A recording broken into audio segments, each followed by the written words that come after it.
दोस्तों, लता मंगेशकर जी को सुरों की मलिका कहा जाता है, ये बात तो सभी जानते हैं। शीशा हो या दिल हो, आखिर टूट जाता है। लेकिन क्या आप जानते हैं कि बिना स्कूल गए उनके पास 6 डिग्रियां हैं और आज तक उन्होंने कभी शादी नहीं की। उनके जीवन की ऐसी ही कई किस्से हैं जो आज की इस वीडियो में मैं आपको बताने वाला हूँ, तो इस वीडियो को आखिर तक जरूर देखिएगा।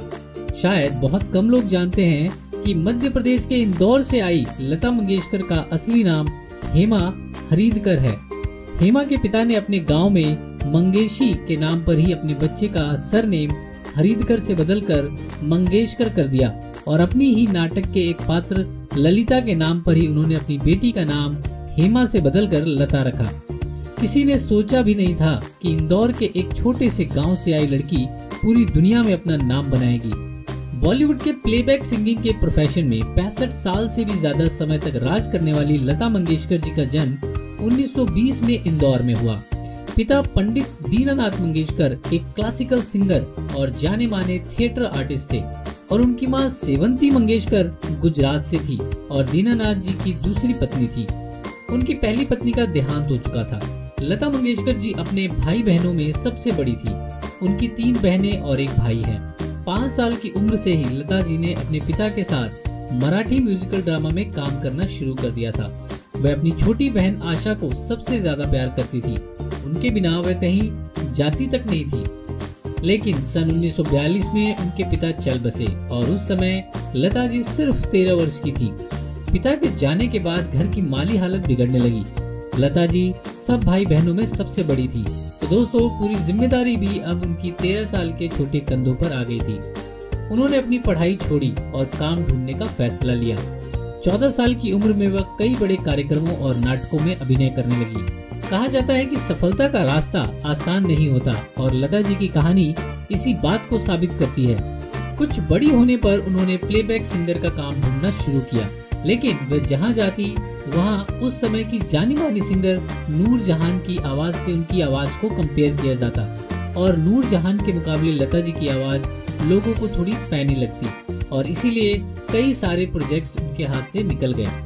लेकिन लता जी ने हार नहीं मानी। वह अपनी आवाज और अपनी टैलेंट पर काम करती रही और आखिरकार प्लेबैक सिंगर्स की दुनिया में उन्होंने अपना नाम सबसे मजबूत बना लिया।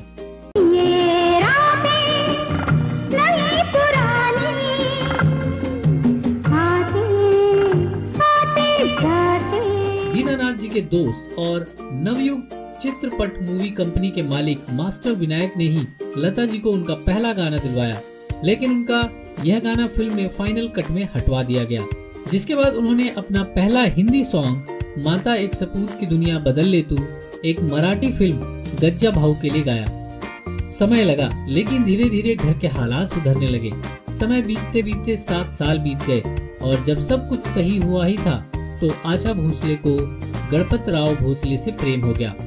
घर वाले शादी के खिलाफ थे, लेकिन आशा जी तो शादी करने पर अड़ी हुई थी और उसी बीच दोनों बहनों के बीच में दूरी भी आ गई। लेकिन 1949 में आशा भोसले ने गणपत राव भोसले से विवाह कर लिया।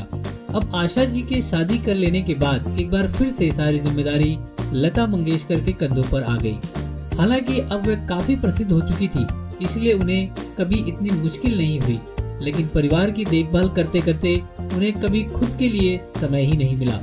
लता जी को लोग स्वर कोकिला के नाम से पुकारते हैं। उन्होंने अब तक 36 रीजनल फॉरेन लैंग्वेजेस में गाना गाया है, जिनमें मराठी, हिंदी, बंगाली और असमी जैसी भाषाएं शामिल हैं। खिलने लगी है राहों में कलियां, अखियां ढूंढे सपनों की गलियां, गुड़िया खिला। लता जी ने अपने सिंगिंग करियर में अब तक 50,000 से भी ज्यादा गाने गाए हैं। उनके लग जा गले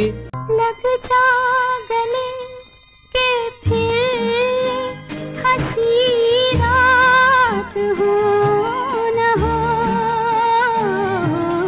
मोहे पनघट पर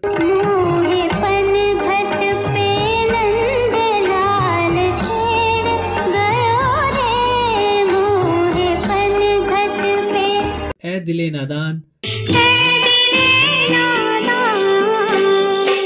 आरज़ू क्या है, जुस्तजू क्या है, सत्यम शिवम सुंदरम, सत्यम शिवम सुंदरम, सत्यम शिवम सुंदरम जैसे कई ऐसे गाने हैं जो आज भी लोगों की जुबां पर हैं।